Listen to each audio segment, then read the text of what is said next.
স্কেলোনি আবারও বুঝিয়ে দিলেন এত সহজে হারাতে চায় না আর্জেন্টিনার নক্ষত্র পাওলো দিবালাকে। আবারও পাওলো দিবালা ডাক পেয়েছে জাতীয় দলের স্কোয়াডে। কেন 2024 সাল কোপা আমেরিকার সময় স্কোয়াড থেকে বাদ পড়েছিলেন এবং কেনই বা আবার নতুন করে স্কোয়াডে ডাক পেলেন তা নিয়ে বিস্তারিত থাকছে প্রতিবেদনের বাকি অংশে। গত 21 জুন থেকে শুরু হয়েছিল কোপা আমেরিকা।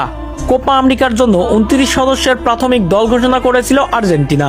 তবে এটি কোপা আমেরিকার জন্য চূড়ান্ত দল ছিল না। এই স্কোয়াডটি কেবলমাত্র 2টি প্রীতি ম্যাচ খেলার জন্য ঘোষণা করা হয়েছিল। ইকুয়েডর এবং গুয়েতেমালার বিপক্ষে প্রীতি ম্যাচটি খেলার জন্য এই স্কোয়াড ঘোষণা করা হয়েছিল এবং এই প্রীতি ম্যাচ শেষে 3 জন প্লেয়ারকে ছাঁটাই করার কথা ছিল। এরপর ল্যাটিন আমেরিকার সবথেকে বড় ফুটবল প্রতিযোগিতার জন্য 26 সদস্যের চূড়ান্ত স্কোয়াড ঘোষণা করা হয়। সেখানে অনেক খোঁজাখুঁজি করার পরেও দেখা যায় না পাওলো দিবালার নাম। তখনই বোঝা গেল পুরো বিশ্বকে হতাশ করলো স্কেলোনি। এই বিশ্বকাপ জয়ী প্লেয়ারটিকে রাখেনি কোপা আমেরিকার স্কোয়াডে।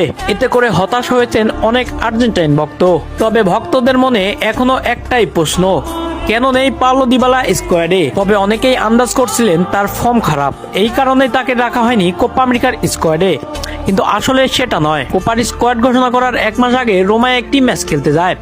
সেখানে রোমায় ম্যাচ খেলতে গিয়ে ইনজুরিতে পড়ে যায় পাওলো দিবালা। তবে সে ইনজুরি কাটিয়ে কোপা আমেরিকার আগে দলে যোগ দিতে চেয়েছিলেন, কিন্তু স্কেলোনি দেখলো যে ইনজুরির পরে সে ভালো ফর্ম দিতে পারবে না, একটু আনফর্মেই থাকবে। সেই কারণেই রাখা হয়নি কোপা আমেরিকার স্কোয়াডে।